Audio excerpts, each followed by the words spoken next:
Hare Krishna. How are you? This is a unique channel, and I wanted to take advantage of this because I wanted to see how many people we can reach out there who'll be interested in philosophy, but who'll be interested in the science of Bhakti Yoga. And one important book that I want to read from is this book called Bhagavad Gita as It Is. Let me just take my earphones off, okay?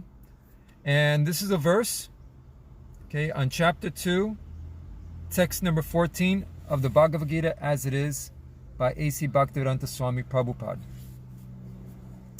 And the verse goes like this: Matras parasas tu kuntaya sitoshna sukha dukada agama pinyo nityas tams titikshashva bharata.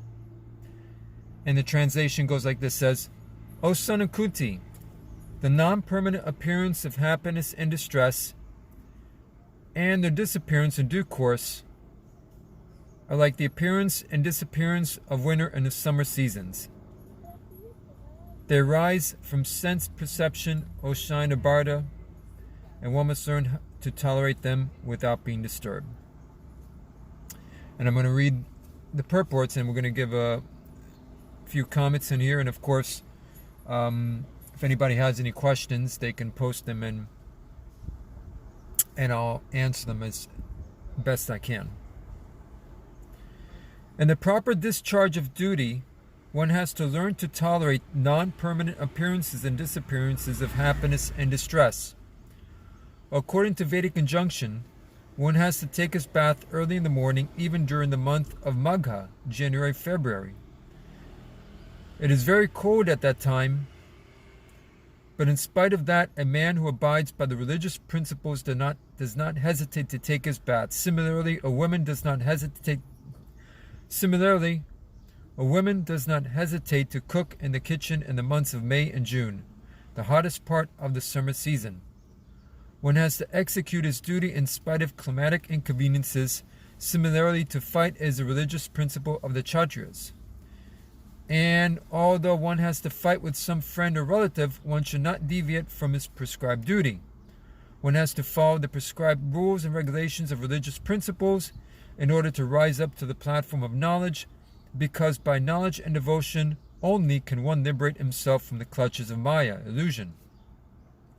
The two different names of address given to Arjuna are also significant. To address him as Kunteya signifies his great blood relations from his mother's side, and to address him as Bharata signifies his greatness from his father's side. From both sides, he is supposed to have a great heritage. A great heritage brings responsibility in the matter of proper discharge of duties. Therefore, he cannot avoid fighting. I'm just going to close these windows so we can get less traffic noise.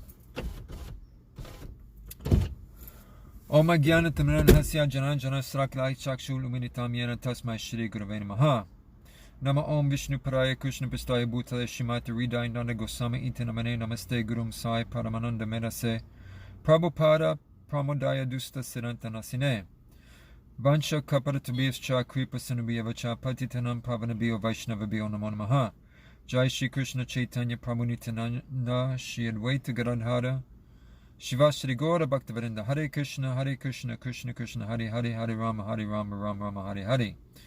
Nama Om Vishnu Paraya Krishna Pistaya Bhutale Shrimati Bhaktivedanta Swami Iti Namane Namaste Sarasvati Deva Gauravani Prachayane Nirvishesha Sunyavadi Paschatadeshatarine.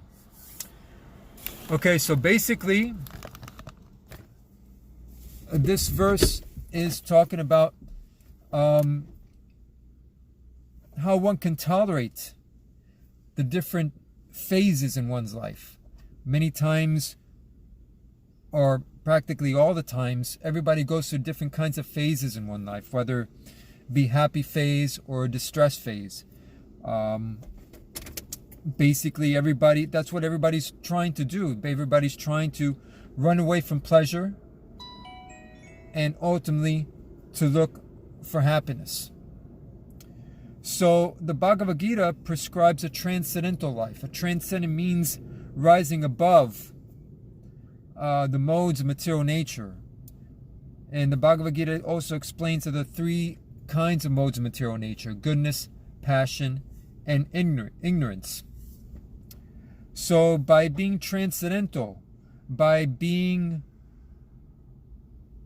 in a way, able to rise the soul above all types of material dualities, then we can experience transcendental life, happiness, that happiness from within. Now, one may ask the question, well, how do we do that? Because many times, things happen in our life, and there are bills. Many times there could be problems with our family, relationship problems, and education, and we don't have to go through the list of things that can happen. But how can we feel that fulfillment? How can we experience that fulfillment and happiness that within, being transcendental and rise above the types of material dualities that we experience in this world, whether it be happiness or distress? Bhakti Yoga prescribes mantra meditation. Harinama, Harinama, Harinama eva kevalam, kaloa nasteva nasteva nasteva gatir anyata. In this verse it says, in this age of Kali, there is no other way, there is no other way, there is no other way for self-realization except by chanting the holy names. Chanting the holy names, chanting the holy names. It says it three times. And the most prescribed method. Oh, by the way, I'd just like to introduce myself. My name is Leon. Okay. I also go by the name of Lilakara Das. And I just like to introduce myself for first timers. So, hello, how are you? So basically, through the process of mantra meditation, it's a big boost that helps us rise above the material dualities, the onslaughts of happiness and distress. And the most prescribed mantra in this age is the Hare Krishna Maha Mantra.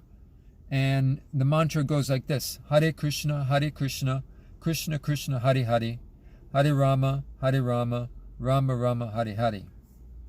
And by chanting this mantra, one can naturally feel the happiness from within. Anyways, I'll stop it right here for now. And until the next video, if anybody has any questions, like to post any questions, I'll be happy to answer you to the best of my ability. And we can conclude from here. Hare Krishna.